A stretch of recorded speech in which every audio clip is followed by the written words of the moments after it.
But y'all, I cannot even reveal on Beyonce's internet what I would do if my child had lube delivered to my dang house. Ooh, I'm getting mad at kids I ain't even got.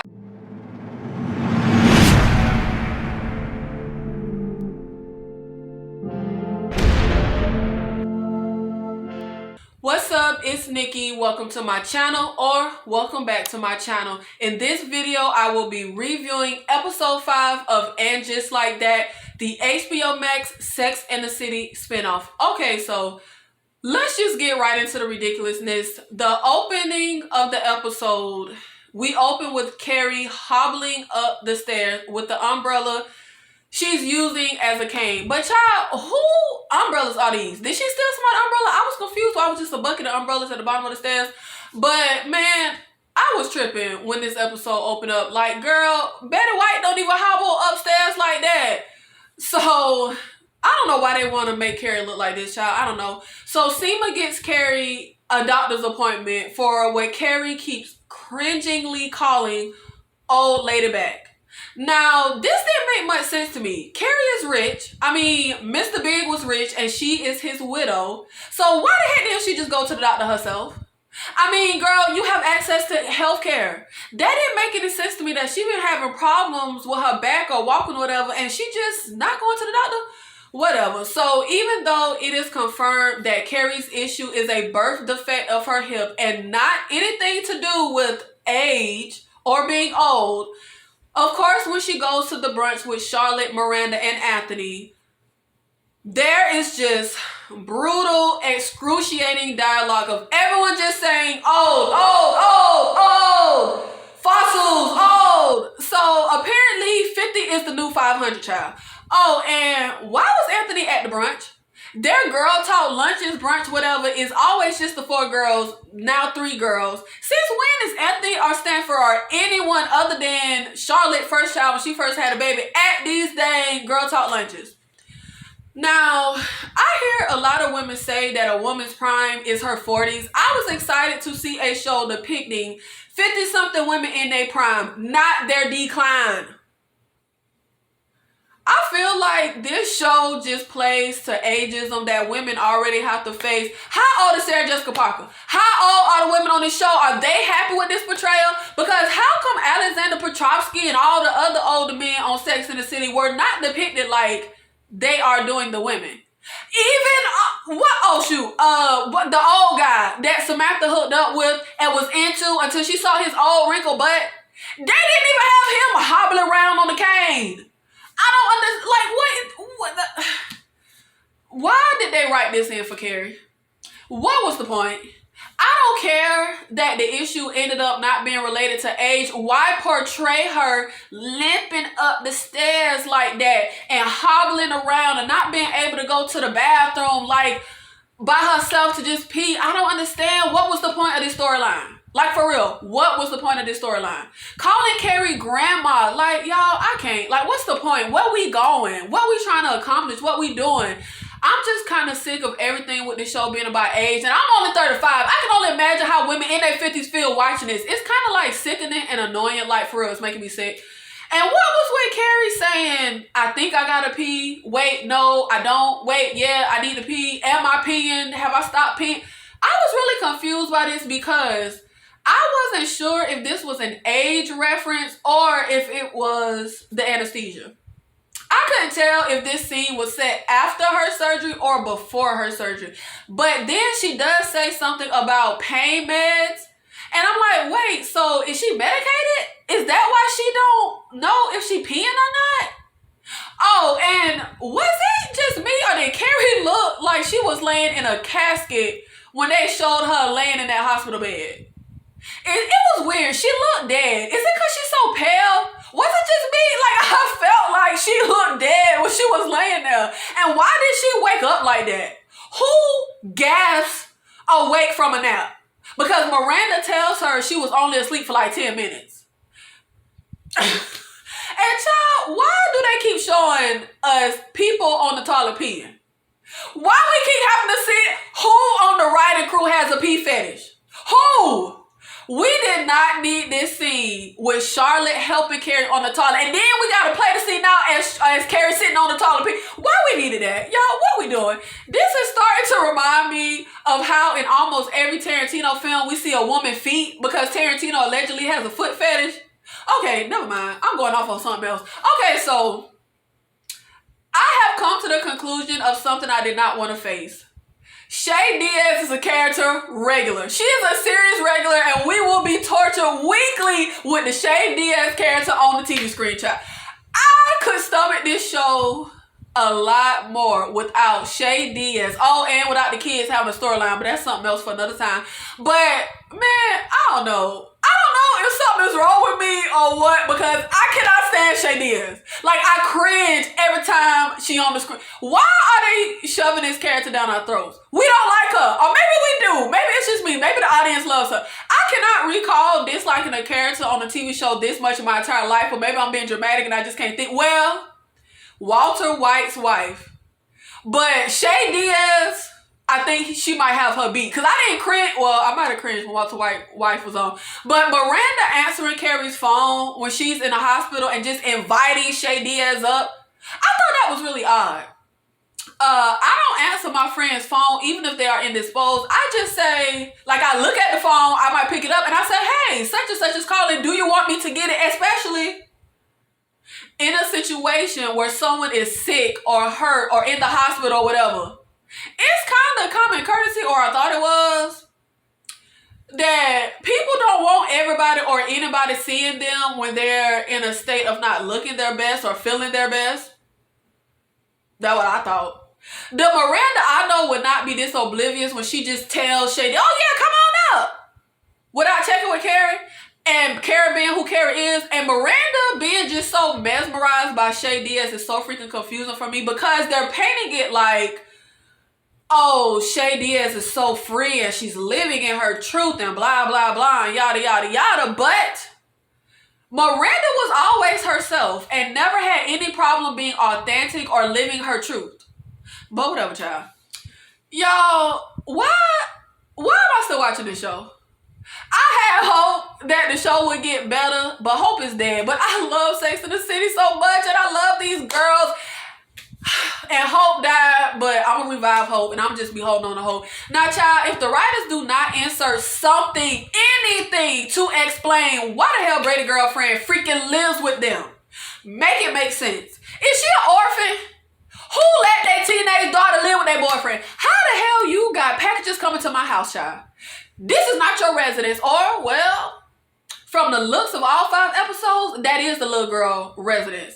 Then the little girl talk about how cool Miranda is, that if her mom, wait, so the girl got a mama, nigga, why you ain't home then? Okay, the girl saying that if her mom found lube, she'd choke her to death with her rosary. Nah, here the writers are implying that only uber religious people object to their child having sex, because why we talk about rosary?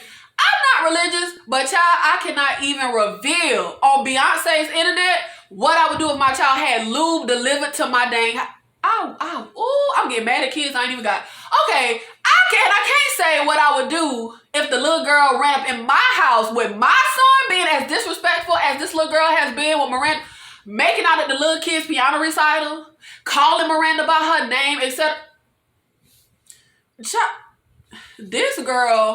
This little girl just keeps crossing lines. And the religious mess they dropped is even more illogical, because her mama ain't too religious if she letting her teenage daughter live with her teenage boyfriend.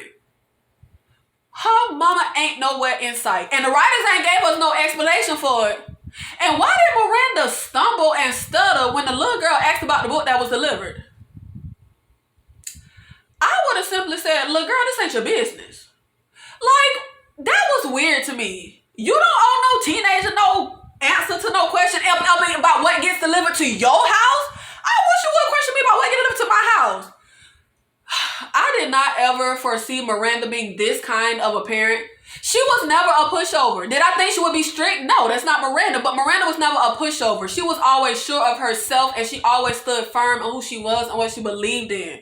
This new Miranda shaky. She wobbly. I just cannot believe that Miranda is now just a clown. whose son and girlfriend consistently disrespects her, who is in awe of Shay Diaz.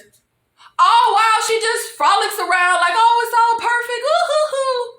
I guess Miranda character is in some kind of midlife crisis or something. But since the show has terrible and incompetent writers, they aren't really fleshing any of this out. So the writers aren't listening to me. And they are still making the kids a part of the storyline. So on this episode, Charlotte's daughter, Rose, changes her name to Rock. And my biggest issue with this is the fact that Rock is it's an ugly name, child. When Charles S. Dunn was on his TV show, Rock, Dwayne Rock Johnson, everybody who is wanting to be called Rock Child is ugly. Rock, look, come on now, little Pebble. You couldn't think of a better name? Then Rose on TikTok rapping the most horrid white girl ass rap I've ever heard in my entire lifetime. I'm about to throw up. This scene could have played out just fine without that goddamn TikTok video. Jesus Lord. Who is greenlighting these dang ideas? It's like they're trying to be too current and to the moment. We ain't need TikTok in the show. I don't know how much they paying this actress who plays Rose, but child, it ain't enough for this type of public shame and embarrassment. Was it just me? Y'all, I got secondhand embarrassment just watching it. Like that TikTok rap was so I almost died for real, scrambling and diving for the remote because I was like, oh shoot, like I couldn't. But the craziest part of this scene, something crazier than that, is when Lily tells Harry, don't ever say that again, when he asks, is Rock her rapper name? Girl, you need to be telling your sister don't ever rap again. Like, y'all, what the hell was this? Like, what was this? Y'all, I am really trying to think if I have ever seen anything as bad as that damn TikTok rap on a TV show ever before in my entire life. And I done sat through some horrible stuff. They down bad. Child, they down bad. Why is it... Okay, anyway. So Harry and Charlotte go to the school about Rose's name change. Because apparently everybody know about it but the parents. I don't know. This storyline just does not fit on this show. Because this show is so terribly handled and this topic is handled terribly. These writers are fumbling the bag at every turn. It's obvious the showrunners have no idea what they're doing, if you ask me. But I mean, ain't nobody ask me. Child, how you assume the parents know anything? Who just assumes when it comes to a 12-year-old child and their parents? You call the parents, period. I don't know. The way they did this scene of Charlotte and Harry at the school with these two. Who was these two people? Really missed the mark for me. It was too cheesy and too cliche and preachy instead of feeling authentic and current. But also, I'm just not emotionally invested in Rose. Like, I'm not. The writing is just not compelling. It's just not there. They have not made me care about any of these characters, really. I mean, honestly. So a storyline like this is going to get fumbled when you're not even relating to the character. Like, you don't care emotionally. Yo, when is the costume designer for the show? Who is it? And do they secretly hate Sarah Jessica Parker? All the wardrobe really bad, but Sarah Jessica Parker the one be standing out for me. Why they keep dressing her like this? Now, see, I ain't no fashionista, so I was not gonna mention the fashion until they put that hat on Carrie that was almost as atrocious as that pot. What was that hat? That had to be because she was high on that pain meds, right?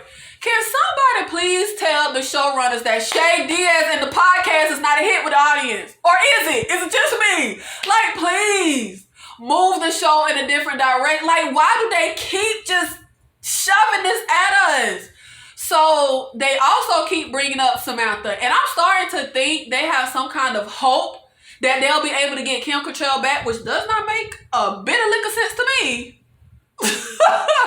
Considering how they have thrown the Samantha Jones character under the bus and made her the petty bitch friend.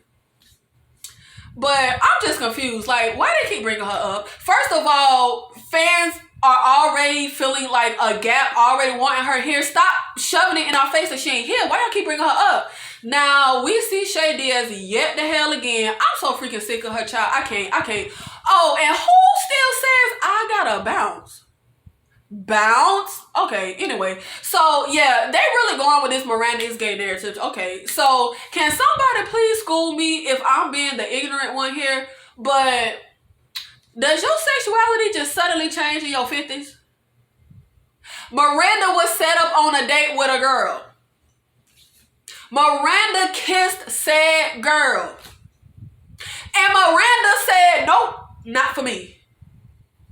Miranda has always, without a doubt, been sexually attracted to men, cishet men. She was not suppressing who she was or living a lie, which would make more sense. So how now at 50 is she suddenly attracted to someone who is not born a man? That just seems really illogical and improbable, but whatever, y'all. Like I said, whatever. This scene with Shay and Miranda in Carrie's kitchen, my God. And I thought I had seen, I thought I had already seen bad, this was bad. This what y'all been building up to? Like for real? This it? But just the scene in general, guys, seriously, are these first year film students doing this show? The stupid dish towel mess, their hands touching when she try. It's just so bad. The camera shots, the body language, the setup and the way it played out is so awful. And the actors have no chemistry. Brady and his little girl got more chemistry than Shay Diaz and Miranda. The Shay and Miranda sex scene was painful to watch. I'm sorry.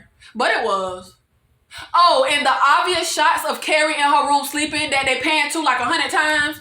Y'all couldn't do any better than this. I can't tell if the writers are dumb or if they think we as the audience are dumb. Because they keep beating us over the head with this like, y'all, But again, for me, Miranda was being so oblivious. First of all, child, Carrie's little apartment ain't only but so big. Like, for real?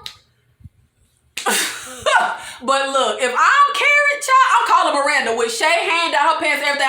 Miranda, like, I'm calling her. I'm not about to pee on myself. I don't care. Like, I would have called her. Yo, Shay and Miranda scene made me want to vomit. Okay, I don't want to be mean, y'all, but this scene, oh God, I couldn't. They ain't got no chemistry. It was horrible. Y'all, I really can't even say much about the scene because I was closing my eyes like when you was a kid and a sex scene came on when you was watching a movie with your parents and your mom put her hand over your eyes. I didn't want to see it. So I can't even really talk much about what happened in this. I didn't want to see it. Please forgive me. I didn't. I didn't want to look. Now, Carrie's reaction for me was not true to character. She was just so freaking aggressive in how she approached Miranda. Okay, so on Sex and the City, there's an episode where Carrie walks in on Samantha with the Worldwide Express guy, the FedEx guy, some guy who delivers packages, right? Now, Carrie was uncomfortable, shocked, and Samantha felt like Carrie was judging her, but Carrie did not aggressively confront Samantha. Carrie was cracking jokes and making side comments about it, which is very Carrie. She was saying indirect stuff. Carrie did not aggressively confront Samantha. I cannot recall her ever confronting any of her friends aggressively except when she finally confronted Charlotte when she ain't want to let her borrow some money. And I feel like Carrie was being a little too self-righteous considering how all that is played out when she was having her secret affair with Mr. Big and ran into Miranda and having an affair and lied to her. Do the writers, did they not watch the show? Because that was a big thing. Then Carrie getting on Miranda for taking shots in the middle of the day. Well, child, Shay Diaz was taking shots and smoking weed in the middle of the day. But nobody is saying that Shay Diaz is miserable and has a problem. Miranda's whole "I'm unhappy in my marriage since forever" speech, I don't even know what to say about this. Like, I don't even know what to say about that. Miranda was always madly in love with Steve. Even way back when he broke up with her for the first time, because he couldn't afford some suit or something for her law firm party. I do not buy that Miranda has been unhappy since forever. Now, can you fall out of love and become unhappy? Yes, of course. I'm kind of cynical. I don't care how happy the love people be. I'm never surprised when they break up. But it would be nice to get an actual story that develops so we can see the decline. And also, don't say you've been unhappy in your marriage since forever when we done see your whole love story play out. Miranda drinking a lot, I guess, makes sense. Because when she went on that date with the detective, she thought she wasn't attractive enough, and she ended up getting drunk, blackout drunk out of her mind, and he left a note saying she needed AA or something. Oh, and also, don't say you've been unhappy you're married forever. We done see your whole love story play out, and when we heard you hardly yell, "You broke us! You broke us!" Come on now, child. Okay, but I'll buy that she drowned in her sorrows. So by the end of the episode, Miranda discovers that she drunk ordered a book about quitting drinking. So yeah, I guess she gonna quit drinking.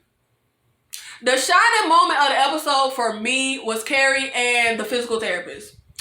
That scene reminded me of what I said in my video for episode 4, that I want the fun, lighthearted Carrie back. Not this new child. But the scene was short. I wish we could get that tone throughout the series. But minus Shay, this episode was not completely dreadful. But yeah, it's still not very good. And Miranda cheating and being just flipping about it after the whole Steve and her thing. Like, I don't know. It don't make no sense. But thank you so much for watching this video. If you like my content, make sure you hit like on this video, support the channel, comment down below, let me know your thoughts on this episode. What did you think? If you want to follow along episode by episode with me, make sure you subscribe and hit the bell notification so you will be notified when I post. I'll see you in the next video. Thank you.